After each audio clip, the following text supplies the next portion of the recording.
بالله من الشيطان الرجيم. بسم الله الرحمن الرحيم. الحمد لله رب العالمين، والصلاة والسلام على سيد الأنبياء والمرسلين، حبيب إله العالمين بالقاسم محمد. صل على محمد آل محمد وعجل فرجهم، وعلى آله الطيبين الطاهرين، سيما بقية الله في الأراضين. قال الله تعالى في كتابه الكريم: بسم الله الرحمن الرحيم. أم حسبت أن أصحاب الكهف والرقيم كانوا من آياتنا عجبا. درود بھیجے گا محمد و آل محمد. صلی علی محمد آل محمد وعجل فرجہ. پروردگار عالم کا انتہائی لطف و کرم ہے، انتہائی شکر ہے. اس نے ہمیں بمقصد بہدف زندگی نصیب فرمائی ہے، اور ہماری زندگی کے ہدف اور مقصد میں سید الشہداء کو قرار فرمایا. ان کے نام پر زندگی گزارنا اس نے ہمیں سکھایا ہے. فرش اعضا پہ بیٹھنے کی سعادت نصیب فرمائی ہے. اس دعا کے ساتھ کہ انشاءاللہ مرتے دموں تک ہمیں ان کے بہترین چاہنے والوں میں قرار فرمایا. ہمیں ہماری اولادوں کو قیامت تک اہل بیت کے پرچم برداروں میں قرار فرمائے. ان کی زیارتوں سے، ان کی نورانیت سے ہمارے قبور کو منور فرمائے. آخرت کے تمام مراحل میں ان کی ہمراہی نصیب فرمائے انشاءاللہ. قرآن و اہل بیت اطہار علیہ السلام کے احترام میں درود بھیجیں محمد و آل محمد. محمد آل محمد عجل. پروردگار عالم نے جب کبھی بھی کسی نبی کو ارسال فرمایا ہے، کبھی اپنی حجت کو بھیجا ہے، تو ان کو کسی معجزے کے ساتھ ارسال فرمایا. اور معجزے کا کام یہ ہوتا تھا کہ وہ لوگوں کے سامنے یہ ثابت کرے کہ یہ جو نبی ہیں یا امام ہیں، ان کا خدا سے ایک خاص تعلق ہے. یہ کام کوئی آسان کام نہیں ہے. ہم چونکہ ظاہری طور پر امامت کے دیدار سے محروم رہ گئے ہیں، اور ہم نے نبوت یا امامت میں سے کسی کا بھی ظاہری طور پہ دیدار نہیں کیا، ملاقات نہیں کی ہے، تو ہم اس مرحلے سے نہیں گزرے کہ جس میں کوئی یہ دعویٰ کرے کہ میرا اللہ کے ساتھ براہ راست تعلق ہے اور وہ ہمارے ساتھ زندگی گزار رہا ہو. ہم اس مرحلے سے نہیں گزرے. ورنہ یہ دعویٰ آسان دعویٰ نہیں ہے، اور اس دعوے کا قبول کیا جانا وہ بھی کوئی آسان کام نہیں ہے. اب اس میں یہ تھا کہ معجزے سے یہ چیز کیسے ثابت ہوتی ہے. اگر حضرت موسیٰ علیہ السلام عصا زمین پہ ڈالتے ہیں اور وہ اژدہا بن جاتا ہے، تو اس سے یہ کیسے ثابت ہوا کہ حضرت موسیٰ علیہ السلام کا خدا سے کوئی تعلق ہے؟ اس کا اس سے کیا تعلق بنے گا؟ تو اس کا تعلق اس طرح سے قرار دیا جاتا ہے کہ معجزہ کہتے ہیں عجز سے لیا گیا ہے. عربی زبان کے اندر جتنے بھی کلمات ہوتے ہیں ان کا کوئی روٹ ہوتا ہے، ان کا کوئی مصدر ہوتا ہے. تو معجزے کا جو لفظ ہے وہ عجز سے لیا گیا ہے. عجز اردو میں بھی استعمال ہوتا ہے، اور عجز کا مطلب ہوتا ہے ناتوان ہو جانا، اپنی بے بسی کو قبول کرنا. بے بسی، عاجزی، پھر مختلف معنی بنتے رہتے ہیں. عربی زبان میں بعض اوقات ہوتا ہے کہ کسی لفظ کا ایک معنی ہوتا ہے، اردو میں جب وہ آتا ہے تو تھوڑا بہت تبدیل ہو جاتا ہے. اس پر ہمیں اردو زبان والوں کو بہت ہوشیار رہنا ہوتا ہے. اس کی وجہ یہ ہے کہ بعض اوقات اس سے بہت بڑی بڑی غلطیاں ہو جاتی ہیں، جس کو میں مثال میں کہوں گا کہ جیسے مستورات کا لفظ عربی زبان میں خواتین کے لیے استعمال نہیں ہوتا ہے۔ مستورات کا مطلب ہوتا ہے چھپی ہوئی چیز۔ ہماری اردو زبان کے اندر مستورات کا لفظ استعمال ہوتا ہے خواتین کے لیے، عیناً وہی عربی کا لفظ ہے، لیکن اردو تک آتے آتے معنی تبدیل کر دیتا ہے۔ اچھا، اس میں بھی ثقافت کی دخالت ہوتی ہے، مختلف ثقافتیں اپنے معنی کو اپنے الفاظ کے اندر شامل کر دیتی ہیں۔ یہ علم بہت نفیس علم ہے اس اعتبار سے کہ جس کے اندر لنگوسٹکس بھی ہم کہہ سکتے ہیں، اس کو لیکسیکوگرافی بھی کہہ سکتے ہیں، جس کے اندر ہم لغات اور ثقافتوں کے امتزاج کو دیکھتے ہیں کہ کس لغت میں کون سی ثقافت داخل ہو گئی ہے۔ تو معجزے کا مطلب ہوگا وہ چیز جو انسان کی عقل کو عاجز کر دیتی ہے۔ انسان کی عقل کو کیسے عاجز کر دیتی ہے؟ عقل کے سامنے یہ سوال ہوتا ہے کہ یہ جو نبوت کا دعویٰ کر رہے ہیں، انہوں نے عصا پھینکی، اژدہا بنا دیا، اور وہ عصا بھی ایسا اژدہا بنتا ہے کہ حضرت موسیٰ علیہ السلام سو بھی جاتے تھے تو وہ اژدہا رہتا تھا، اور وہ اژدہا ایسا اژدہا بنتا تھا کہ وہ کچھ کاموں کو بھی انجام دے سکتا تھا۔ اب اس میں اور جادو میں بہت فرق ہے۔ اگر جادوگر سو جاتا تھا تو جو اس نے آنکھوں کے سامنے فریب دے کر اژدہا بنائے ہوتے تھے وہ ختم ہو جاتے تھے۔ پھر وہ اژدہا فزیکلی کچھ نہیں کر سکتا تھا، وہ صرف تصورات میں کھیل سکتا تھا۔ وہ جو حضرت موسیٰ علیہ السلام کے مقابلے میں جادوگر آئے تھے، وہ حضرت موسیٰ علیہ السلام کے اژدہے کو دیکھتے ہی اس خاطر جھک گئے کہ ہمارا جو اژدہا ہے، سانپ ہیں ہمارے، یہ تخیلاتی ہیں، اور ان کا جو سانپ ہے یہ اصلی ہے، یہ حقیقی ہے۔ وہ سمجھ گئے کہ یہ جادو کا کام نہیں ہے۔ اچھا، جادو کا کام نہیں ہے تو پھر اگلا سوال یہ ہے، یہ کیسے ثابت ہوا کہ خدا سے رابطہ ہے حضرت موسیٰ علیہ السلام کا؟ پھر اس کے بعد ایک دعویٰ آتا ہے۔ دعویٰ یہ آتا ہے کہ دیکھو، یہ جو میں نے کر کے دکھایا، جو تم میں سے کوئی نہیں کر سکتا، یہ جو میں نے کر کے دکھایا یہ اپنی ذاتی صلاحیت سے نہیں کیا ہے۔ کیوں؟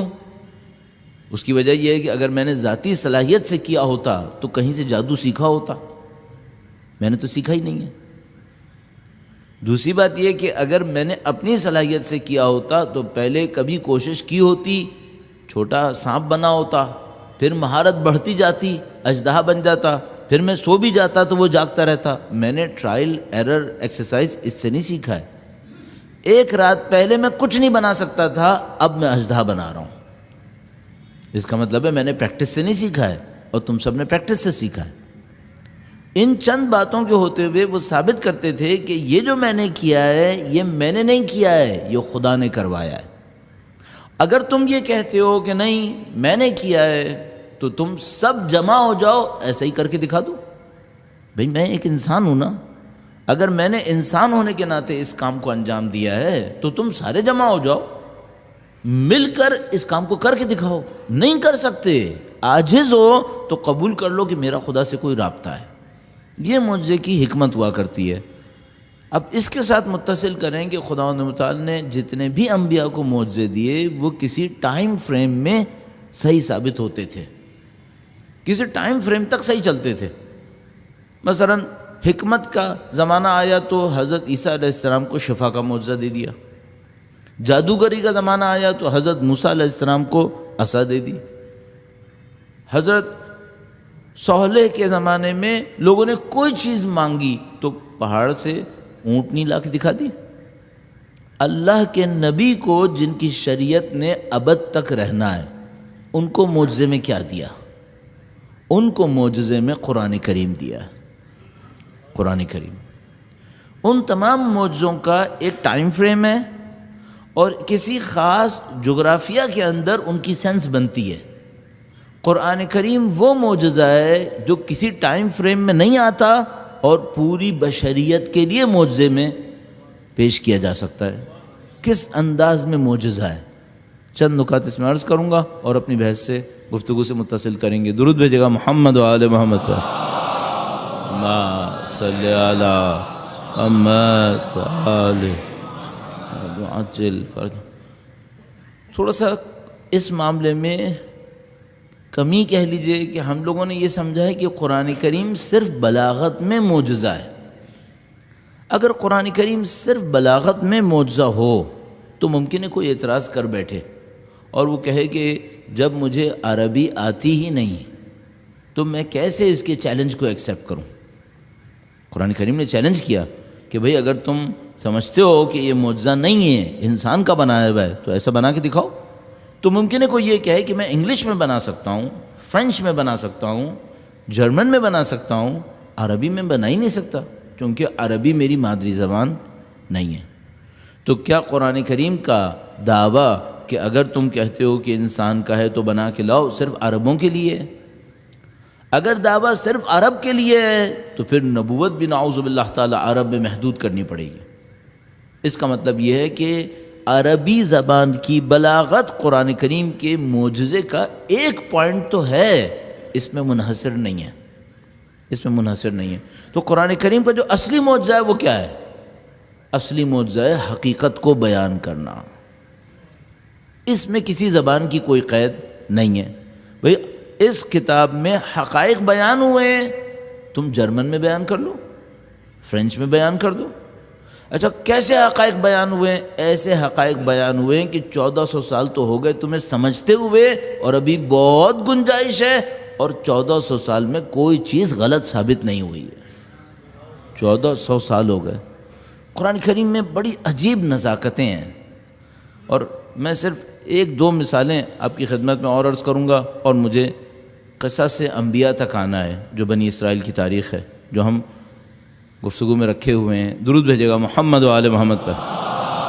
اللہم صلی علی محمد آل محمد وعجل فرج.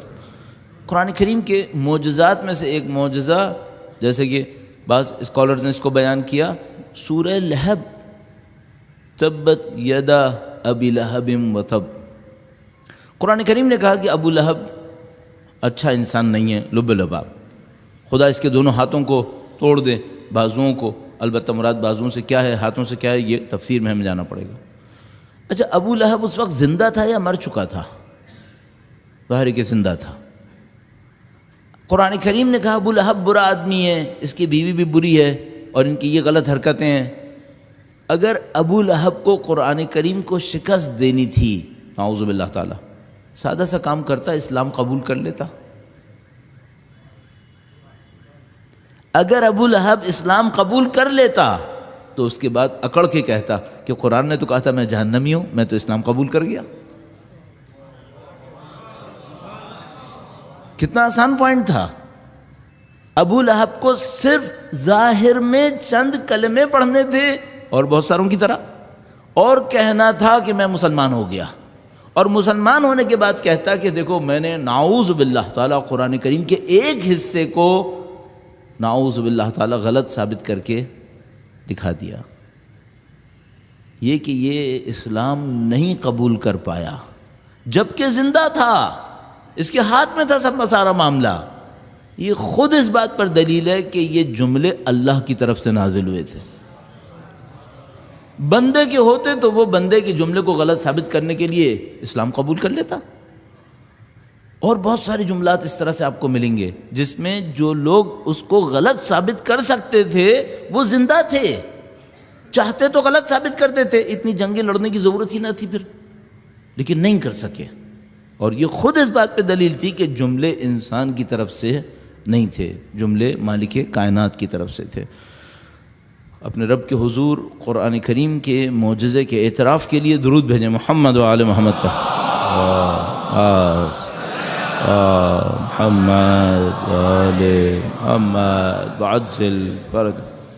قرآن کریم کا معجزے کا ایک اور پہلو وہ واقعات کو بیان کرنا اور واقعات کو دیکھنے کا انداز ہے. واقعات کو دیکھنے کا انداز یہ قرآن کریم کا معجزہ ہے.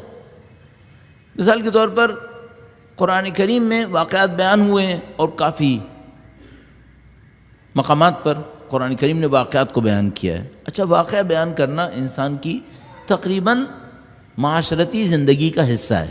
جہاں کہیں انسان جمع ہوتے ہیں معاشرے میں وہ واقعات بیان کرتے ہیں. قدیم ثقافتوں میں تھا، شاید آج کی ثقافت کی ایک کمزوری یہی ہے کہ واقعات بیان کرنے کا عمل تقریباً ختم ہو گیا ہے، تقریباً ختم ہو گیا ہے جس طرح سے پہلے تھا۔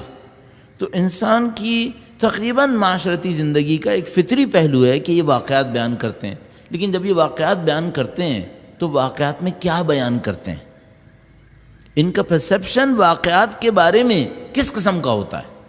تو مثال کے طور پر اگر آپ 1400 سال پہلے کا کوئی قصہ آج پڑھیں گے، جس کو 1400 سال پہلے کسی قصہ کہنے والے نے کہا ہوگا، آپ فوراً سمجھ جائیں گے کہ یہ قصہ کہنے والا آج کے زمانے کا نہیں ہے۔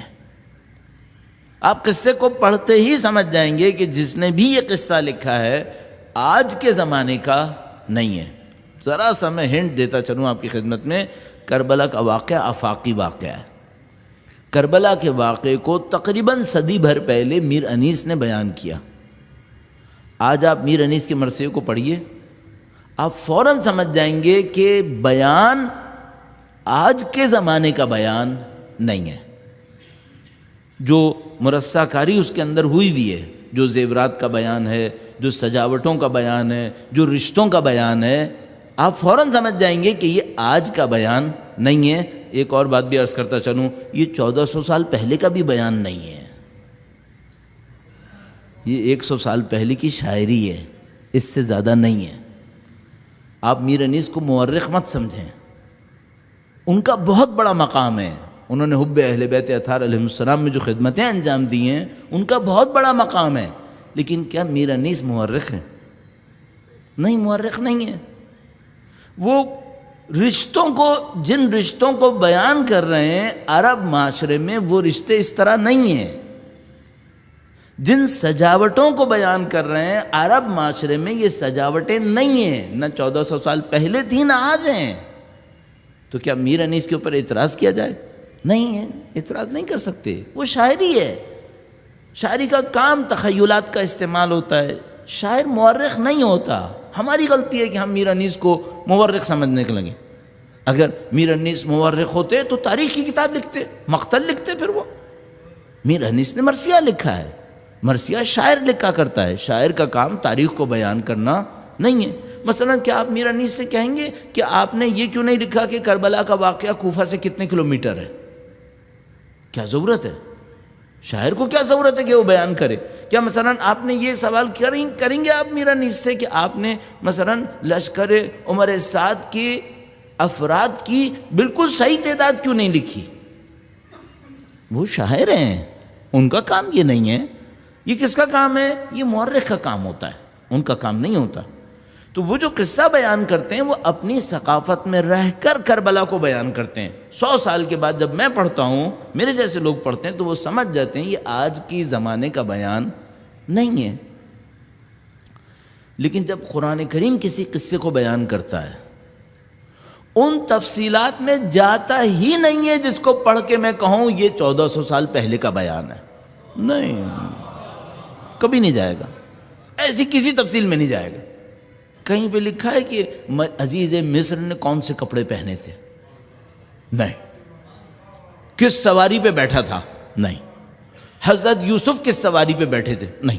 ان سب ڈیٹیلز میں قرآن کریم نہیں جائے گا۔ کیوں؟ یہ ڈیٹیلز آبسولیٹ ہو سکتی ہیں۔ وہ کیا بیان کرے گا؟ وہ یہ بیان کرے گا کہ یوسف کے بھائیوں نے ان سے دشمنی کی تھی۔ ایسے جذبے کو بیان کرے گا، یہ ختم نہیں ہوتے، جذبے ختم نہیں ہوتے۔ قرآن کریم آبسلیٹ چیزوں کو بیان نہیں کرے گا۔ میں 1400 سال کے بعد بھی اس کو پڑھوں گا نا تو مجھے نہیں لگے گا کہ یہ قصہ بیان کرنے والا پرانے زمانے میں بیان کر رہا ہے، مجھے لگے گا جیسے آیتیں ابھی اتر رہی ہیں، ابھی یہ قصہ بیان کیا جا رہا ہے۔ یہ ایک اور معجزہ ہے قرآن کریم کا۔ اور بیان کرنے میں جو نظر کی گہرائی ہے، سادہ پیرائے میں، ان دونوں کو جمع کرنا قرآن کا کمال ہے۔ ایک پہلو ہے پیرائے سادہ ہو، بیان سادہ ہو۔ دوسرا پہلو ہے بیان تو سادہ ہو لیکن مطلب سادہ نہ ہو، مطلب میں گہرائی ہو۔ 1400 سال کے بعد بھی سائیکالوجی کا پی ایچ ڈی بھی پڑھے تو کہے کہ اس میں مطلب ہے، فلسفی بھی پڑھے تو کہے کہ اس میں مطلب ہے، سوشالوجسٹ بھی پڑھے تو کہے کہ نہیں اس کے اندر کچھ میننگز ہیں۔ یہ قرآن کریم کا کمال ہے. ایک عام آدمی پڑھے تو اس کو بھی سمجھ میں آ جائے، کوئی مشکل ہی نہیں ہے. پیرایا بھی سادہ ہو اور معنی میں گہرائی ہو، یہ قرآن کریم کا کمال ہے. اس کمال کے ساتھ قرآن کریم نے قصے بیان کیے. مسلسل کسی گاڑی کا میرا خیال میں الارم رنگ کر رہا ہے اور میرا ذہن بار بار اس کی طرف توجہ کر رہی ہے. ہمارے جو اسکاؤٹس وغیرہ کی دوست احباب ہیں ان کو کوئی توجہ دلائے کہ اس کو بند کروا لیں. چلیے ہم نے کہا تو شاید ہو ہی گیا خود ہی. درود بھیجیں محمد و آل محمد، اللہم صلی محمد آل محمد وعجل فرجہم. انصاف میں آپ کی خدمت میں عرض کروں، یہ جو آپ کو دیکھنے میں سادہ سا کام لگتا ہے کہ ہم نے 50 منٹ بولنا ہے، یہ سادہ نہیں ہے. اس میں دماغ کے آخری توانائی تک استعمال ہو رہی ہوتی ہے. اس میں بہت مہارتیں، نہیں کہوں گا مہارتیں، لیکن بڑا لطف و کرم ہوتا ہے خدا کا تو یہ بولا جاتا ہے، ورنہ یہ نہیں ہو سکتا. کم از کم جو بولنے والا ہے اس کو تو پتہ ہے کہ بھئی یہ جب تک کچھ حاصل نہیں ہوگا یہ نہیں ہو پائے گا. تو اس کے لیے جو صحیح بولنے والے ہیں بہت محنت کرتے ہیں، بہت محنت کرتے ہیں، بڑی بندگیاں کرتے ہیں، عبودیتیں کرتے ہیں کہ خدایا خطابت تو کہیں سے بھی ہو جائے گی، حق بلوا دے، حق بلوا دے. خطابت کوئی بھی کر لے گا، وہ کوئی مشکل کام نہیں ہے. حق کیسے بولے؟ حق بولنا انبیاء کا کام ہے. یہ جو جگہ ہے یہ مشکل ایجاد کرتی ہے کہ بھئی دیکھیے 50 منٹ تو گزر جائیں گے نا، تو گزر جائیں گے، بول کے بھی چلے جائیں گے، یہ بھی ہو جائے گا. صرف ایک مسئلہ رہ گیا. نمبر 1، ذمہ داری انجام پائی یا نہیں پائی، ایک بات. دوسری بات، لوگوں کو ہدایت ملی یا نہیں ملی. لب لباب سارے کام کا یہ 2 چیزیں ہیں اور کچھ نہیں ہے. مجمع کے ڈھیر لگ جائیں کیا ہوگا پھر؟ اس سے کیا فرق پڑ جائے گا؟ تعریفوں کے نعرے لگ رہے ہوں، اس سے کیا ہو جائے گا پھر؟ کچھ حاصل نہیں ہونے کا. صرف 2 باتیں ہیں. نمبر 1، آپ کی جو ذمہ داری تھی آپ نے انجام دی یا نہیں دی. نمبر 2، اس سے بھی بڑا کام یہ ہے لوگوں کو کچھ ملنا تھا، وہ ہوا یا نہیں ہوا. اگر ہم نے سارا کام صحیح کیا اور یہ کہیں کہ آپ نے تو سارا کام صحیح کیا، لوگوں کو کچھ نصیب نہیں ہوا، یہ کیسے ہو سکتا ہے؟ اگر ہم نے صحیح کیا اور لوگ حب اہل بیت میں خلوص سے آئے تھے تو معاملہ صحیح کیوں نہیں ہوا؟ پھر کہیں تو کوتاہی ہو گئی ہوگی. یہ تو نہیں ہو سکتا کہ سب صحیح بھی تھا اور نتیجہ غلط ہو گیا. ایسا نہیں ہونا چاہیے. تو اس سے ہمیں سمجھ میں آتا ہے یہ کام مشکل کام ہے. اب اس مشکل کام کو بس یہ توسل سے گزارا جا سکتا ہے کہ بس اللہ کی طرف سے نبی کے صدقے میں، ان کے آل کے صدقے میں چند کلمات جاری ہوں جن سے ہماری بھی عاقبت بخیر ہو اور سننے والوں کی بھی عاقبت بخیر ہو انشاءاللہ. درود بھیجے گا محمد و آل محمد. اللہم صلی علی محمد و آل محمد وعجل فرج. قرآن کریم نے رشتوں کو بیان کیا ہے، انسان کے نفس کی حالتوں کو بیان کیا ہے. بڑے بڑے فلسفی، بڑے بڑے سوشالوجسٹ وہ اس کو پڑھتے ہیں، اس سے مطلب حاصل کرتے ہیں. مطلب حاصل کرنے کے بعد ان مفاہیم کو اپنی زبان کے اندر بیان کرتے ہیں. ہمیں بھی قرآن کریم سے یہی سیکھنا ہے. قرآن کریم سے ہمارا رشتہ یہی رشتہ بننا چاہیے. اب ہم نے، میں ذرا سا تیزی سے موضوع پر آؤں، ایسا نہ ہو کہ اس میں بہت وقت لگے. ہمیں یہ دیکھنا پڑے گا کہ ہمیں ان واقعات کو کس پرسپیکٹو میں دیکھنا ہے. بنی اسرائیل کا واقعہ کثرت کے ساتھ بیان ہوا ہے، دوسرے واقعات قرآن کریم نے بیان کیے. ان واقعات کو بیان کرنے کے ذریعے سے قرآن کریم کیا چاہتا ہے؟ ایک سادہ سی بات ہے. جس طرح ہم نے میر انیس کے لیے کہا کہ شاعری ہے، تاریخ نہیں ہے. میں ایک سوال کروں گا، کیا قرآن کریم تاریخ کی کتاب ہے؟ نہیں. اگر یہ تاریخ کی کتاب ہوتی تو تاریخ کی کتاب میں ایک واقعہ 5 دفعہ نہیں آتا ہے. اس میں ایک واقعہ 5 دفعہ بھی آیا ہے. تاریخ کی کتاب میں یہ کام نہیں ہوتا ہے. تاریخ کی کتاب میں ایسی ڈیٹیلز دی جاتی ہیں جن کی تاریخ کی کتاب میں ہی اہمیت ہوتی ہے، اس سے زیادہ اہمیت نہیں ہوتی. قرآن کریم نے ایسی کوئی ڈیٹیلز نہیں دی. کہیں نہیں لکھا فلاں نبی کا سن کس زمانے میں فلاں نبی آئے، سال معین کرے، کبھی نہیں. حضرت نوح علیہ السلام کے لیے اتنا لکھا ہے کہ طوفان سے پہلے 950 سال تبلیغ کی. وہ 950 سال خود کتنے ہزار سال پہلے تھے؟ نہیں، اس کو بیان نہیں کیا۔ اچھا، یہ بھی ایک پہلو تھا۔ اگر قرآن کریم کہتا نا آج سے 3000 سال پہلے، تو میں جو 2000 سال پڑھنے والا تھا بعد کا، وہ کہتا اچھا یہ کتاب 2000 سال پہلے کی ہے، اور قرآن آفاقی کتاب ہے۔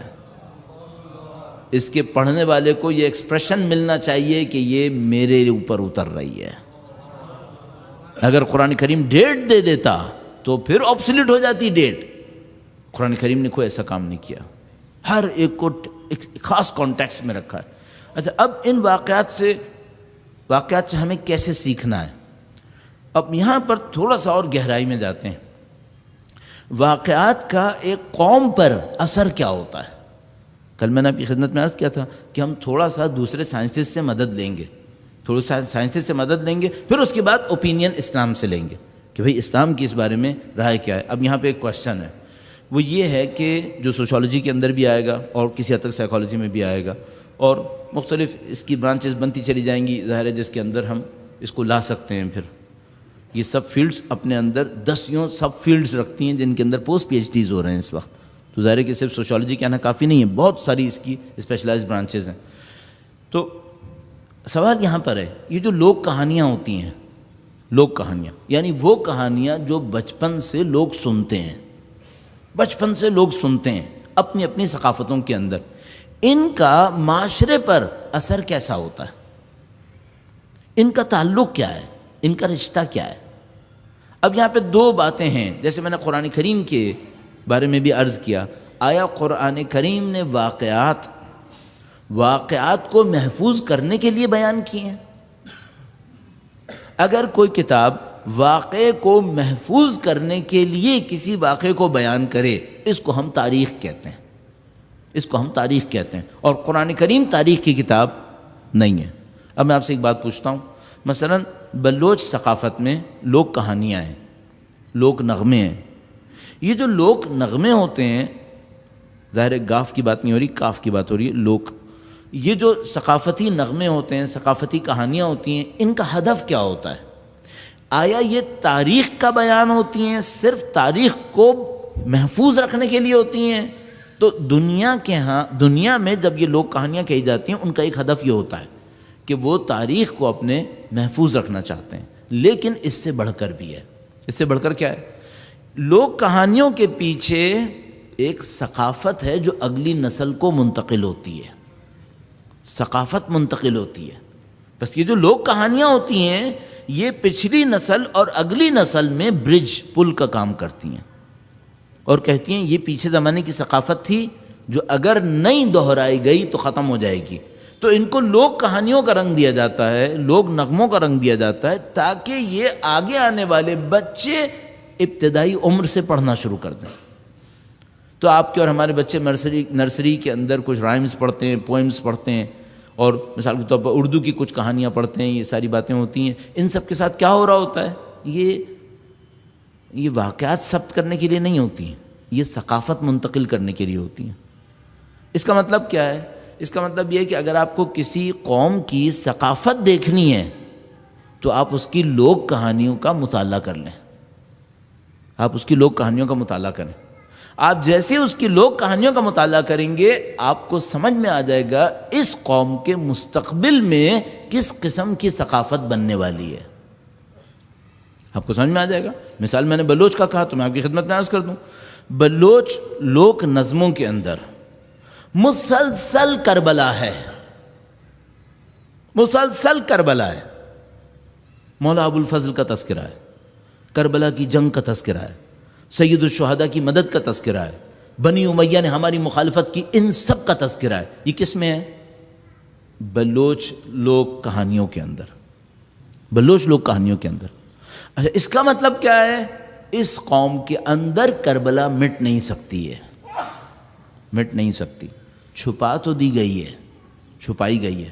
1830 کے بعد سے مخالفین نے بلوچ قوم پر بہت محنت کی ہے، اور بہت سخت طریقے سے ان کو محاصرے میں لے کر ان سے اس فکر کو چھیننے کی کوشش کی ہے۔ لیکن ایک خوبصورت بات یہ ہے کہ آپ کسی قوم سے اس کی ثقافت اتنی آسانی سے چھین نہیں سکتے۔ آپ کچھ رسومات چھین سکتے ہیں، 1890 میں پورے بلوچستان کے ایک ایک شہر کے اندر عاشور کا جلوس نکلتا تھا، اب نہیں نکلتا۔ 1930 کے بعد سے مشکل پیش آئی ہے۔ انہوں نے محنت کی، انہوں نے اپنے افراد بھیجے، اور اس وقت ہم کچھ مشکلات میں مبتلا تھے، خاص کر لکھنؤ کے اندر جو ہمارا مرکز تھا اس وقت۔ ہم شیعہ سنی فسادات میں مبتلا تھے، نہیں معلوم شاید وہ بھی کروائے گئے ہوں۔ ہم توجہ نہیں دے سکے، انہوں نے بھرپور توجہ دی، اور وہ توجہ کس نے دی ہے؟ وہابیت نے۔ وہ کس طریقے سے؟ بلوچ لوگ حج کرنے مکہ جاتے تھے، ان کے کچھ علماء مکہ گئے حج کرنے کے لیے، ان کو وہاں پہ گرفت میں لیا گیا، ان کو گرفت میں لے کر ان کو وسائل دے کر بلوچ بھیجا گیا بلوچستان، اور اس کے بعد تبدیلی کا عمل شروع ہو گیا۔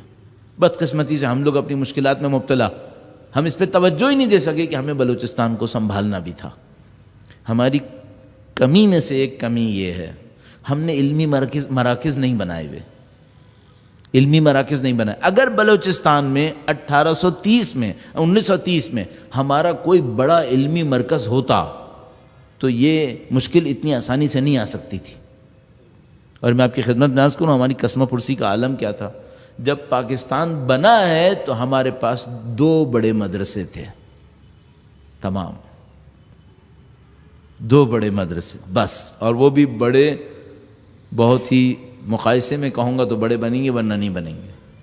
یہ ہماری قسم پرسی تھی۔ حتیٰ جامعۃ المنتظر جیسا مشہور و معروف لاہور کی درسگاہ پاکستان بننے کی بات بنی ہے۔ یہ ہماری مشکل تھی، بات کہاں تھی اور کہاں پہنچ گئی۔ بلوچستان میں ہمارے ساتھ یہ ہوا، لیکن ان کی لوک کہانیاں ابھی بھی باقی ہیں۔ آپ ابھی بھی ان کی لوک کہانیاں دیکھیں، ان کے محاورے دیکھیں، مسلسل اس میں مولا ابو الفضل کا تذکرہ آتا ہے۔ اس کا مطلب کیا ہے؟ اس کا مطلب یہ دشمنوں نے کام کر کے کچھ چیزوں کو چھپا تو لیا ہے لیکن ختم نہیں کر سکے۔ کبھی نہ کبھی بلوچ قوم اپنے سابقہ پہ رجوع کرے گی، الحمدللہ شروع ہو چکا ہے، رجوع شروع ہو چکا ہے، ان کو سمجھ میں آنا شروع ہو گیا ہے کہ ہمارا کچھ اور سابقہ ہے، ہم یہ نہیں ہے جو ہمیں سکھایا جا رہا ہے۔ تو الحمدللہ رب العالمین اب کچھ شہروں کے اندر عاشور کے بڑے بڑے جلوس دوبارہ نکلنا شروع ہو گئے، دوبارہ سے اس کو ریوائول ملا ہے۔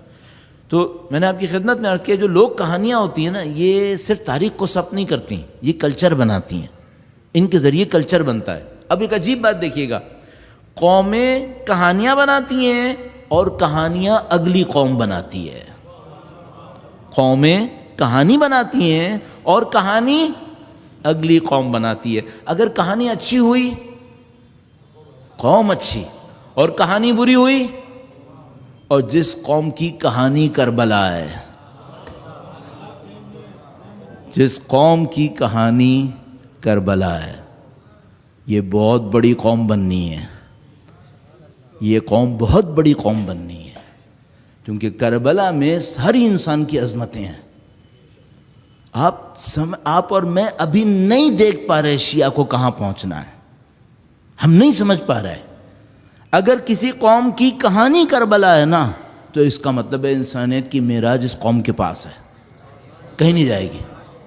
ہم لوگ ثقافتوں کو دیکھتے ہیں، لوگ کہانیوں کو دیکھتے ہیں۔ مثلا اگر لوگ کہانی کے اندر شجاعت ہے تو ہم سمجھ جاتے ہیں کہ 10 سال کے بعد، 20 سال بعد، 50 سال کے بعد قوم شجاع ہے، اس کے بچے شجاع ہوں گے۔ اگر اس قوم کی لوگ کہانیوں کے اندر مکاری آتی ہے تو ہم ڈر جاتے ہیں، اس کا مطلب ہے اس قوم کے اندر مکاری آئے گی۔ لیکن میں نے آپ کی خدمت میں عرض کیا، جس قوم کی کہانی، اب کہانی کو بڑے جنرلائز ٹرم میں لینا پڑے گا آپ کو، کہانی کا مطلب اسٹوری نہیں ہے یہاں پر، کہانی کا مطلب وہ واقعہ ہے جو یہ قوم دہرا رہی ہے۔ جو قوم بچپنے سے مرتے تک کربلا دہراتی ہے، جس کا تاریخی لیڈر امام حسین کی ذات ہے، جس کے ہیرو مولا ابو الفضل و حضرت علی اکبر ہیں، یہ قوم بہت بڑی قوم ہے، قوم بڑی قوم ہے۔ اس قوم نے ثابت کرنا شروع کر دیا ہے۔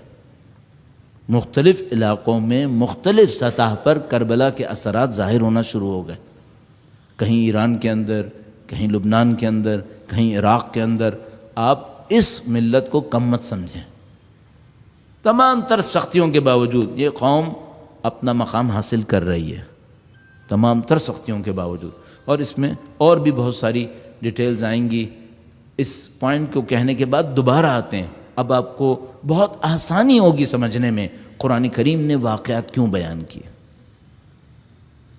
قرآن کریم نے چاہا ہے کہ ان واقعات کے ذریعے سے ایک ثقافت تشکیل دے، ایک ثقافت تشکیل دے. اب قوموں کے اوپر کہانیوں کا اثر آپ کی خدمت میں ہو گیا. اب میں ایک بری مثال بھی دیتا چلوں کہ کسی قوم نے اگر اپنی کہانی بری بنائی، اس کے ساتھ کیا ہو سکتا ہے؟ درود بھیجے گا محمد و آل محمد پر. ما صلی علی آل محمد وعجل فرجہم. جب یہاں تک آئے ہیں تو میں اس پہ ابھی آؤں گا. اچھے کے اندر ایک خطرہ عرض کر دوں. بہت اچھا ورثہ ہمیں کربلا کے واقعے میں مل گیا، اور کربلا کا واقعہ قوم بنا رہا ہے وہ بھی ہمیں نظر آ گیا. اب میں صرف ایک بات پوچھوں گا، خدا نہ کرے اگر ہم نے واقعے میں مصنوعیات کو ڈال دیا، اس کا مطلب ہے ہم قوم کے مستقبل سے کھیلیں گے اگر ہم نے مصنوعیات کو ڈال دیا. کیوں؟ آپ کہیں گے کوئی کربلا کا چاہنے والا مصنوعی بھی ڈالے گا نا تو برا نہیں ڈالے گا، اچھا ہی ڈالے گا. تو میں اس سے کہوں گا اپنی عقل کے مطابق ہی ڈالے گا نا. کتنی سی عقل ہوگی اس کی؟ تو اپنی دانش میں تو اچھا ڈالے گا، لیکن قوم کے مستقبل سے کھیل رہا ہوگا. جو امام حسین نے کر دیا اس سے بہتر نہیں ہوگا. اپنی طرف سے ڈال کر اس کو خراب کرنے کی کوشش نہ کرے. سید الشہداء نے اعلیٰ ترین کام کر دیا ہے. ہماری ذمہ داری یہ نہیں ہے کہ اپنی مرضی سے اس کے اندر کچھ ڈال کر اس کی مظلومیت کو بڑھانے کی کوشش کریں اپنی دانست میں. یہ سب غلط کام ہوگا. ہم قوم کے مستقبل سے کھیل رہے ہوں گے. ہماری ایک ذمہ داری ہے، کربلا جیسی کی تھی ویسی ہی بیان ہو، بس اس میں سب کچھ ہے، اور یہ قوم بنا دے گی. میں نے آپ کی خدمت میں عرض کیا ذرا سی بھی تحریف مستقبل سے کھیلنے کے برابر ہے، چاہے اچھی نیت سے ہی کیوں نہ ہو. کوئی اچھی نیت سے ہی کرے، نہیں یہ صحیح نہیں ہوگا. تو اس میں بہت خیال رکھنا پڑے گا. اب منحرف قوموں کے ساتھ کیا ہوتا ہے؟ منحرف قوموں کے ساتھ مشکل یہ ہوتی ہے کہ ان کی تاریخ منحرف ہوتی ہے، منحرف تاریخ ہوتی ہے. یہ جو منحرف تاریخ ہے، منحرف تاریخ کا مطلب کیا ہے؟ مصنوعی ہے، اصلی نہیں ہے، جعلی ہے، گڑھی ہوئی ہے. یہ جو مصنوعی تاریخ ہوتی ہے، یہ مصنوعی کہانیاں ان کو دے دیتی ہے. یہ جو مصنوعی کہانیاں ان کے ہاتھ میں آ جاتی ہیں، اب اس پر اگلی قوم بن رہی ہوتی ہے. مثال، آپ موجودہ جو بائبل ہے اس کا جائزہ لیجئے، خاص کر جس کو عہد قدیم کہتے ہیں، اولڈ ٹیسٹیمنٹ. نعوذ باللہ تعالی، نعوذ باللہ تعالی آپ کو انبیاء جرم کرتے نظر آئیں گے، ہوس پرستی کرتے نظر آئیں گے، نعوذ باللہ تعالی. صحیح ہے، یہ منحرف قوم کی بنائی ہوئی منحرف تاریخ ہے. اس نے یہ جو منحرف تاریخ بنائی ہے، اب اس کے بعد کیا ہونے والا ہے؟ ایک منحرف قوم بننے والی ہے. وہ جتنی سچائی سے اس پر عمل کرے گا اتنی ہی بڑی مشکل میں مبتلا ہوتا جائے گا. اب میرے اندر تو جرأت نہیں ہے کہ میں ممبر پہ بیٹھ کر بائبل کے اندر موجود انبیاء کے نعوذ باللہ تعالی ان اعمال کو بیان کر دوں. میں نہیں کر سکتا. آپ کو سننے میں کوئی فرق بھی نہیں پڑے گا، فائدہ بھی نہیں ہوگا، اور اس کی کوئی ضرورت بھی نہیں بنتی. لیکن اگر کسی کا دل چاہے گا تو وہ خود ہی جا کر پڑھ لے گا. بہت ہی اس اعتبار سے غلطی کی جگہ انبیاء کو منسوب کر دیا گیا ایسی ایسی چیزوں سے. اب ظاہر ہے اس کے نتیجے میں جو قوم بنے گی وہ کیا کرے گی؟ نعوذ باللہ تعالی. خدا ایک فرزند کو نبوت دلوانا چاہتا تھا باپ کے ذریعے سے. باپ اپنے ایک بیٹے کو نبوت دینا چاہتا تھا. دوسرے بیٹے نے یہ جانچ لیا کہ نبوت ملنے کا وقت آ گیا ہے. وہ اپنے ہاتھ پر ایک اور کپڑے کی کھال بچھا کر اپنے بوڑھے باپ کے پاس آیا اور اس نے پوچھا کہ فلاں بیٹا ہے؟ اس نے کہا کہ جھوٹ بولا کہ ہاں وہی ہے. تو اس نے کہا میں ہاتھ لگاؤں گا. اس نے ہاتھ لگایا تو اس کپڑے پہ ہاتھ لگایا جو دوسرے بھائی کا تھا. تو نبوت دینے والے باپ کو نعوذ باللہ اپنی نابینے پن کی وجہ سے دھوکہ ہو گیا اور اس نے اس کو نبوت دے دی. اس کے بعد وہ جو اصلی نبوت کا حقدار تھا وہ سامنے آیا اور اس نے کہا کہ نبوت تو میرا حق تھی. تو باپ نے کہا کہ اب تو جو جیا جا چکا ہے وہ واپس نہیں لیا جا سکتا. یہ نبوت ہے. یہ انبیاء کا کردار ہے، یہ وہ میراث الہی ہے، یہ امانت الہی ہے جو اس طرح نابینے پن کی وجہ سے غلط ہاتھوں میں چلی جاتی ہے اور اب واپس بھی نہیں آ سکتی ہے۔ یہ کیا ہو رہا ہے؟ اس سے نبوتیں ثابت ہوں گی۔ ایک نبی کسی نعوذ باللہ تعالی حوث پرستی کی وجہ سے اپنے سپہ سالار کو مرنے کے لیے بھیج دیتا ہے تاکہ وہ مر جائے اور وہ اپنی حوث پرستی کو پورا کر لے۔ یہ انبیاء کی کہانی ہے۔ یہ تو ایک عام انسان اور شریف انسان کے لیے بھی اچھی نہیں ہے۔ جو قوم ان کہانیوں سے بنے گی وہ کس ثقافت کی حامل ہے؟ پھر کس بنیاد پر اس قوم کا مبلغ اپنے قوم کو نفس پرستی سے روکے؟ کیسے روکے؟ کس بنیاد پر اس قوم کا مبلغ اپنی قوم کو دھوکے بازی سے روکے جبکہ سابقہ میں اس کے نبی نے یہ کام کر لیا ہے؟ نعوذ باللہ تعالی، یہ مشکل ہے غلط منحرف دین کے اندر۔ یہ تو میں نے دوسرے دین سے کہا، اب اگر اسلام کے اندر کسی نے غلط روایتیں گھڑی بھی ہیں اور اس کی بنیاد پر ایک قوم اور فرقہ بن جائے، بالکل وہی مشکل پھر یہاں پر بھی آ جائے گی۔ تینوں لیول پہ عرض کر رہا ہوں، دوسرے دین کے اندر غلط روایت تھی، قوم پہ اثر پڑے گا۔ دین اسلام کے اندر غلط روایت تھی، قوم پہ برا اثر پڑے گا۔ تشیع کے اندر کسی نے غلط روایت ڈالی، قوم پہ برا اثر پڑے گا۔ یہ قانون کلی ہے، صرف ایک راستہ ہے، حق بولو، بس یہ ذمہ داری ہے، اس پہ کوئی کمپرومائز نہیں ہو سکتا۔ یہ قرآن کریم کا معجزہ ہے۔ قرآن کریم نے ہمیں سچی ترین کہانیاں آفاقی پیرائے کے اندر ہمارے حوالے کی ہیں، کہا کہ اب ان کے اوپر محنت کرو، اب ان سے درس حاصل کرنے کی کوشش کرو۔ میں نے بہت تفصیل سے آپ کی خدمت میں ایک موضوع کو بیان کیا، کہانیوں کا قوموں پر اثر، اور اس میں کئی چیزوں کو میں نے حاشیے میں رکھ کر آپ کی خدمت میں عرض کیا تاکہ بہت سارے پیرامیٹرز ہمارے سامنے واضح ہو جائیں کہ ہماری قوم میں کیا ہو رہا ہے اور دشمن اس غلط کام پر اصرار کیوں کر رہا ہے، اس خاطر اصرار کر رہا ہے کہ نہیں کچھ غلطیاں آئیں یہاں پر، وہ سوچ سمجھ کے کر رہے ہیں، مکاری کے ساتھ کر رہے ہیں، اور یہ ہمیں ہوشیاری دکھانی پڑے گی انشاءاللہ۔ اب قوم بنی اسرائیل کا اس پس منظر کے اندر جو خدا متعال نے قرآن کریم میں ہمیں سکھایا اس کو دیکھنے کی کوشش کرتے ہیں۔ درود بھیجے گا محمد و آل محمد، صلی اللہ محمد و آل محمد وعجل فرج۔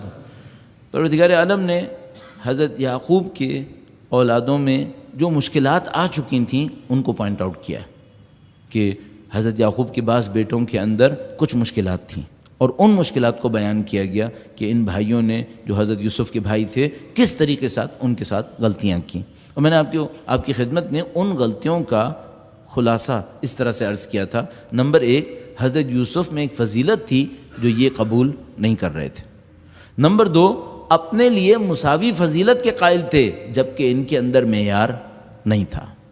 نمبر تین، اس کو قبول کرنے کے بجائے کہ ہم میں معیار نہیں ہے لہذا ہمیں وہ فضیلت نہیں ملے گی، لہذا ہمیں وہ احترام نہیں ملے گا، اسے قبول نہیں کیا، اپنے باپ کو جو نبی تھے الزام لگا دیا کہ باپ نے ظلم کیا۔ اس کے بعد جب یہ کام کر دیا تو پھر شیطان کے لیے معاملہ تیار ہو گیا، مکاری، جھوٹ، فریب، اس کا دور شروع ہو گیا۔ حضرت یوسف پہ ظلم کیا گیا اور اپنے نبی باپ کے سامنے آ کر جھوٹ اور فریب کی کہانی گڑھ دی گئی، اور اس کے بعد خوش فہمی یہ ہے، یہ بہت ہی عجیب نکتہ ہے۔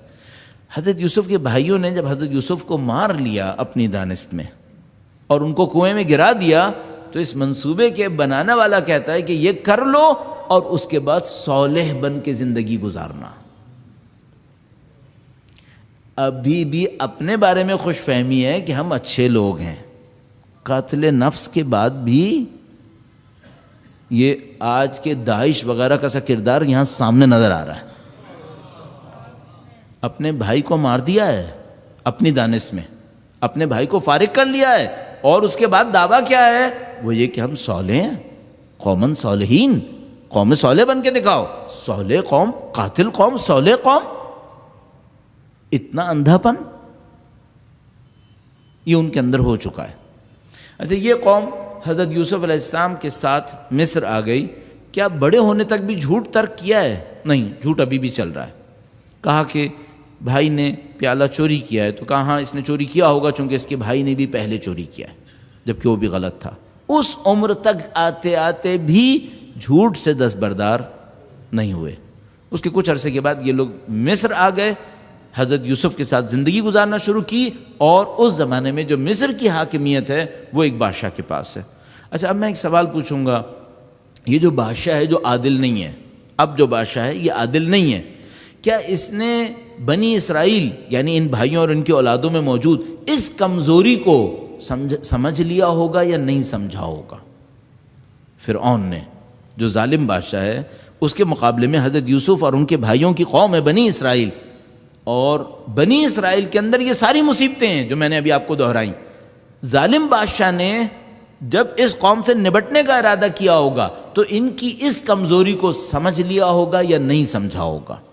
میں گارنٹی سے کہہ رہا ہوں اس نے فوراً سمجھ لیا ہوگا کہ ان میں یہ کمزوریاں ہیں.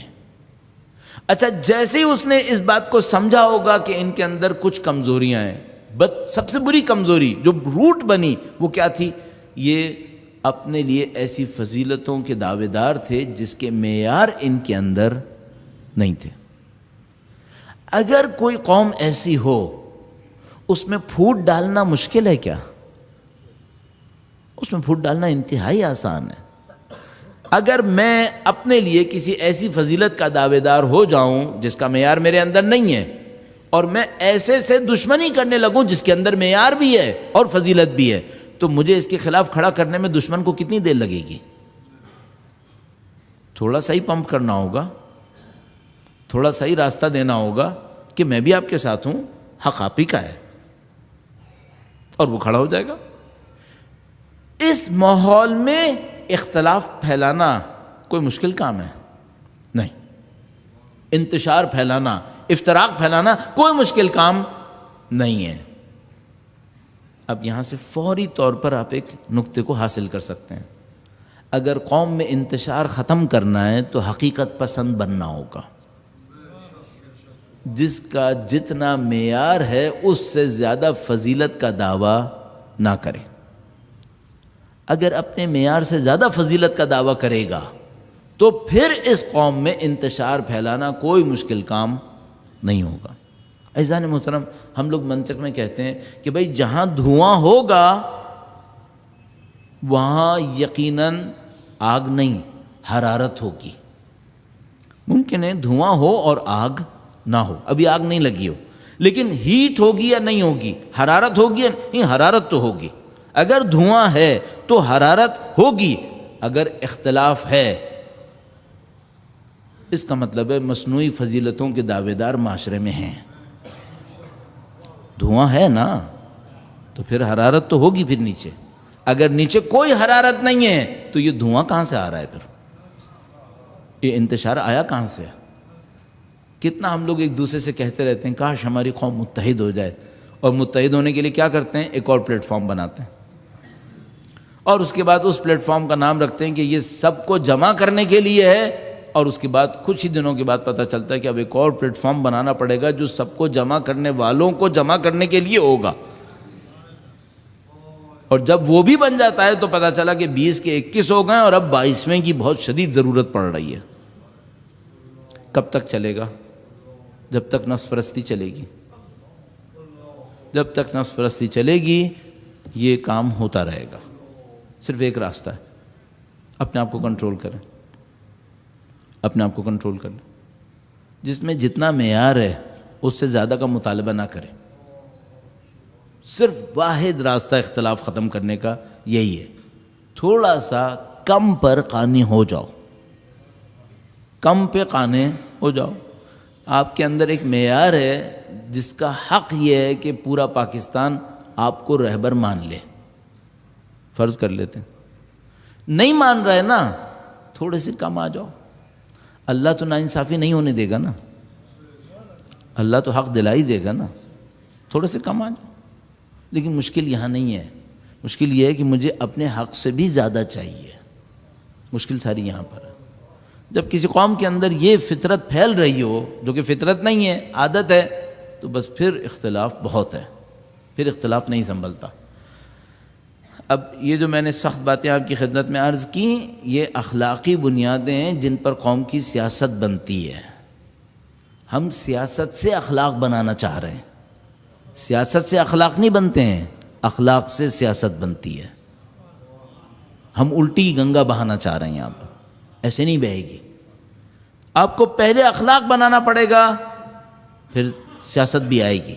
اچھا ممکن ہے کوئی یہ کہے کہ پہلے کا مطلب 300 سال بعد، 40 سال بعد، نہیں، پہلے کا مطلب صرف پرائورٹی ہے، ورنہ دونوں ساتھ ساتھ ہو سکتے ہیں، دونوں ساتھ ساتھ ہو سکتے ہیں۔ ان دوستوں کو جواب دینے کے لیے جو مجھے معمولاً ایکیوز کرتے رہتے ہیں، متہم کرتے رہتے ہیں کہ آپ قوم کو سلانے کی طرف لے کر جا رہے ہیں اخلاقی باتیں کر کر کے۔ اگر اخلاقی باتیں کر کے سلانا قوم کو ہوتا تو قرآن کریم نے اتنا اخلاق کیوں بیان کیا؟ پھر نعوذ باللہ تعالیٰ، کیا قرآن کریم سلانے کی طرف لے کے جائے گا؟ نہیں، قرآن کریم اخلاق بھی بیان کرتا ہے اور قوموں کی داستانیں بھی سناتا ہے، تحرک بھی دکھاتا ہے۔ لہذا حضرت موسیٰ علیہ السلام کے واقعے کو اتنی دفعہ تکرار کیا ہے کہ دیکھو قوم بنتی کیسے ہے اور قوم بننے میں غلطیاں کہاں پر ہوتی ہیں۔ فرعون فوراً جان گیا ہوگا ان کے اندر یہ کمی ہے، جیسے ہی اس نے یہ جانا ہوگا فوراً اس نے منصوبہ تیار کیا ہوگا، اب ان کو ہرانا کیسے ہے۔ منصوبہ ساز قوموں کی جسموں سے نہیں لڑتا، اس کو ہمیشہ ذہن میں رکھیے گا۔ منصوبہ بنانے والا قوموں کے جسموں سے نہیں لڑتا، وہ قوموں کی نفسیات سے لڑتا ہے، قوموں کو نفسیات کے مرحلے میں شکست دیتا ہے۔ باقی جسم خود ہی ناکارہ ہو جاتے ہیں، باقی جسم بناتے رہو اس سے کوئی فرق نہیں پڑتا، نفسیات میں شکست دے دیتا ہے۔ نفسیات میں کیا شکست دیتا ہے؟ قوم سے اس کا اعتماد چھین لیتا ہے۔ جو گہرا منصوبہ بنانے والا ہوتا ہے وہ قوم سے اس کا اعتماد چھین لیتا ہے، قوم کی ہمتوں کو توڑ دیتا ہے۔ جسم زندہ رہتے ہیں، چلتے پھرتے ہوتے ہیں، سب کچھ ہوتا ہے، ہمتیں ختم ہو جاتی ہیں، اعتماد زائل ہو جاتے ہیں۔ یہ دو کام ہو جائے نا پھر قوم کو شکست دینا کوئی مشکل کام نہیں ہے۔ اگلا مرحلہ کیا ہوتا ہے؟ اگلا مرحلہ ظلم کا دور آتا ہے، بربریت کا دور آتا ہے، قتل عام کا دور آتا ہے۔ وہ قوم کچھ نہیں کر پاتی، وہ قوم خاموش رہنے پہ مجبور ہو جاتی ہے۔ کیوں؟ اس کی ہمتیں چھن چکی ہیں، اس کا اعتماد ختم ہو چکا ہے۔ کس پر اعتماد؟ اپنے اوپر اعتماد اور اپنے ساتھیوں پر اعتماد۔ کسی قوم سے یہ دو چیزیں لے لو، دو اعتماد، اپنے اوپر اعتماد کہ میں کر سکتا ہوں، ساتھیوں پر اعتماد کہ ان میں صلاحیت ہے۔ یہ دو چیزیں نکل جائیں قوم ایک ریوڑ کی طرح ہو جاتی ہے، اس ریوڑ کو شکست دینا کوئی مشکل کام نہیں ہوتا۔ ظلم ستم چلتا ہے اور وہ سرنگون ہو جاتے ہیں، نعوذ باللہ تعالی۔ خدا متعال فرعون کی اس عادت کو بیان فرماتا ہے، جعل اہلہا شیعین یستضعف طائفۃ منہم یذبح ابناءہم ویستحیی نساءہم۔ فرمایا اس نے اپنے اہل کو، اپنی قوم کو گروہوں میں تقسیم کیا اور ایک گروہ کو دوسرے گروہ سے لڑا دیا، ایک گروہ کے ہاتھوں دوسرے کو کمزور کر دیا۔ جب وہ کمزور ہو گئے تو پھر کیا کیا؟ یذبح ابناءہم، بچوں کو ذبح کرتا تھا اور عورتوں کو کنیز بناتا تھا۔ ظلم اور بربریت، پہلا مرحلہ انتشار، اختلاف، دوسرا مرحلہ ایک کو دوسرے پر فوقیت اور دوسرے سے اعتماد سلب کر دینا، تیسرا مرحلہ ظلم اور بربریت، ظلم اور بربریت۔ یہ تین مرحلے ہر فرعون کے دور میں آئیں گے، ہر اس قوم پر آئیں گے جو اپنے انتشار کو حل نہیں کر پائے گی۔ یہ ہمیں بہت اچھی طرح سوچنا پڑے گا۔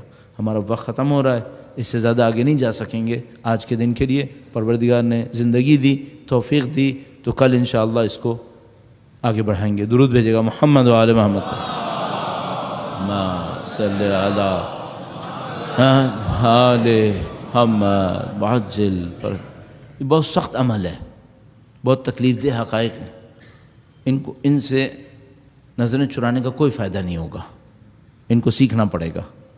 اور اس میں جو خوبی ہے وہ یہ کہ کوئی قوم کتنی ہی کم ہمت ہو جائے، کہیں نہ کہیں موسیٰ جیسا ہوتا ہے، جو ہمتوں کو جوان کر دے۔ کسی قوم کے ساتھ کتنا ہی کچھ ہو جائے گنجائش ہے، پھر دوبارہ قوم بن سکتی ہے، اس کے لیے ہمت چاہیے۔ جو لوگ قوم کو ہمت دینے کی کوشش کرتے ہیں ان کو سختی اٹھانی پڑتی ہے، ان کو بہت مصیبتیں اٹھانی پڑتی ہیں، دشمن کے ہاتھوں نہیں، اپنے دوستوں کے ہاتھوں بہت گالیاں کھانی پڑتی ہیں، کیونکہ وہ ان سے کہہ رہے ہوتے ہیں کہ آپ کیوں قوم کو خطرے میں دھکیل رہے ہیں۔ وہ قتل عام کو خطرہ نہیں سمجھتے، مقابلے کو خطرہ سمجھتے ہیں، مقابلے کو خطرہ سمجھتے ہیں۔ تو جب مثلاً امام خمینی نے ایرانی قوم کو یاد دلایا کہ کیوں بادشاہ کے ہاتھوں ذلیل ہوتے ہو، کھڑو مقابلہ کرو، تو لوگوں نے کہا کہ آپ خون کی ندیاں بہا دیں گے۔ انہوں نے کہا کہ اگر میں نے یہ نہیں کیا تو دریا بہیں گے، دریا بہیں گے، میں تو صرف چند لوگوں کی قربانیوں کی دعوت دے رہا ہوں، اگر یہ میں نے نہیں کیا تو ندیاں نہیں دریا بہیں گے۔ صدام کے دور نے ہمیں یہ دکھا دیا کہ ہاں اگر لڑ لوگے اور ہرا لوگے تو کچھ خون بہے گا، اور نہ لڑے اور ظالم کو نہ ہرایا تو پھر دریا بہیں گے، پھر دریا بہتے۔ سید الشہداء نے ہمیں یہی درس دیا ہے، سید الشہداء نے ہمیں یہی سکھایا، کہا قربانی دو، آج قربانی دے دو، کل کے لیے عزت ہے، کل کے لیے عزت ہے، اور ابھی قربانی نہیں دو گے تو حجاج بن یوسف آئے گا، دریا بہائے گا۔ اسی وقت قربانی کی ضرورت پڑ گئی۔ جو اہل حق تھے سید الشہداء کی بات سمجھ گئے، کہا کہ نہیں، خون دینے کا وقت آ گیا ہے، جان دینے کا وقت آ گیا۔ سید الشہداء نے سب کو فلسفے کے ذریعے نہیں سمجھایا، کچھ کے اندر فلسفہ سمجھنے کی اہلیت تھی بھی نہیں۔ سید الشہداء نے ہر وہ طریقہ کیا جو اس کے حساب سے اس کو سمجھا دے۔ ان طریقوں میں سے ایک طریقہ یہ تھا کہ دیکھو میں تو اپنی بہن کو بھی لے کر آ گیا۔ سید الشہداء اگر فلسفہ دیتے تو ہم 1400 سال یاد نہیں رکھ سکتے تھے۔ کسی فلسفی کی کتاب 1400 سال یاد نہیں رکھی جاتی ہے، لیکن سید الشہداء نے یہ کہا کہ دیکھو میں فلسفہ اور حکمت دینے آیا ہوں، لیکن اس فلسفے اور حکمت کے لیے علی اصغر کا پاکیزہ خون بھی لایا، مظلوموں کو بھی لے کر آیا۔ جب سید الشہداء اتنی پاکیزگیوں کے ساتھ میدان میں اترے تو اب ہر اہل حق کو شرم آئی کہ جب حسین زینب کو لائے ہیں تو ہماری عزتیں کتنی قیمتی ہیں۔ لہذا بڑا عجیب مکالمہ ہوا زہیر بن قین بجلی کا اور ان کی زوجہ کا۔ جب زہیر نے کہا کہ میں حسین کا ساتھ نہیں دے سکوں گا، اس کی وجہ یہ ہے کہ جو حسین مانگ رہے ہیں وہ میرے بس میں نہیں ہے، میں نہیں کر پاؤں گا۔ ان کی زوجہ نے پوچھا کہ تم بہادر آدمی ہو، تمہیں حسین کا ساتھ دینا چاہیے، تم کیوں ساتھ نہیں دے رہے؟ کہا کہ میرے لیے جان دینے میں کوئی مشکل نہیں ہے، صرف مشکل جو ہے وہ یہ ہے کہ جب میں جان دوں گا تو بنی امیہ تیرے ساتھ نہیں معلوم کیا کریں گے۔ میں اپنی جان دینے میں کوئی مشکل نہیں دیکھ رہا، لیکن تیرے ساتھ بے عزتی ہو اس کو میں برداشت نہیں کر پاؤں گا۔ اور اس مومنہ نے عجیب جملہ کہا زہیر میں نے سنا ہے کہ حسین کی بہن بھی ساتھ آئی ہیں، حسین کی بہن بھی ساتھ آئی ہیں۔ اے زہیر، حسین کی بہن کے ہوتے ہوئے کیا ہماری عزتیں اتنی اہم ہیں؟ ہمارا کیا مقام؟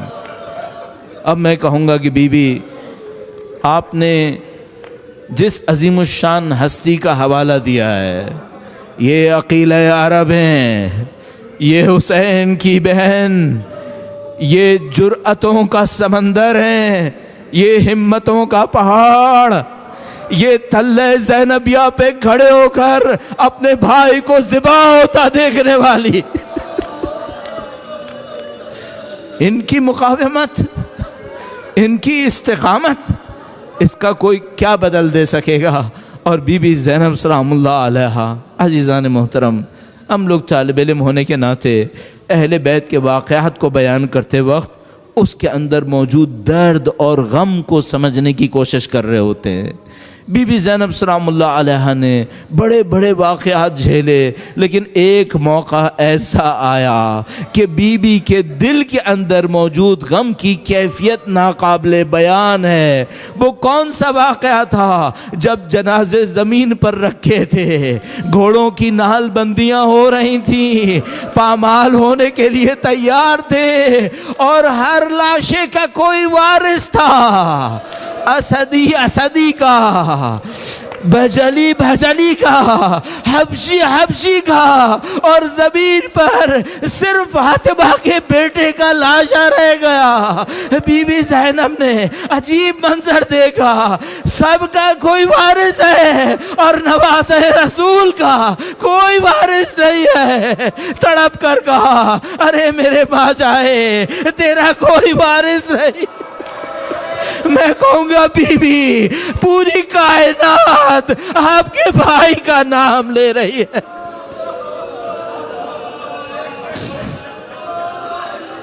الا لعنت اللہ علی القوم الظالمین وسیعلم الذین ظلموا ای منقلب ینقلبون۔ پروردگارہ، جنہوں نے سید الشہداء پہ ظلم کیا انہیں بدترین عذاب میں مبتلا فرما، جنہوں نے بی بی زینب کبریٰ کے دل کو دکھایا اس موقع پر انہیں بدترین عذاب میں مبتلا فرما۔ اے پاک پروردگار، پرچم قرآن و اہل بیت کو دنیا کے کونے کونے تک پہنچانے کی طاقت نصیب فرما، پرچم حسین کے علمبرداروں میں سے قرار فرما۔ اے پاک پروردگار، ان کے چاہنے والے زائرین اہل بیت، سید الشہداء کے زیارت کرنے والے، ان کے روضے کی طرف بڑھنے والے، جن مشکلات سے بھی گزر رہے ہیں، پاک پروردگار تو واقف ہے، ان کی جان مال عزت و آبرو کی حفاظت فرما، ان کے عزم و حوصلے اور ہمتوں کو مزید ترقی نصیب فرما، ان کو تمام جسمانی خطرات سے محفوظ فرما۔ اے پاک پروردگار، دعائیں تیری حجت کے لیے، سید و سردار مولا اور آقا امام آخر الزماں کی ظہور میں تعجیل فرما، ہمیں ہماری اولادوں کو ان کے جانثاروں میں قرار فرما، ہماری زندگیوں کا اختتام ان کی نصرت کی راہ میں شہادت قرار فرما۔ ربنا تقبل منا انک انت السمیع العلیم، بجاہ محمد و آلہ الطاہرین۔ عظمت اہل بیت پر ان کی مظلومیت کے سامنے اظہار عقیدت کے لیے درود بھیجیں محمد و آل محمد۔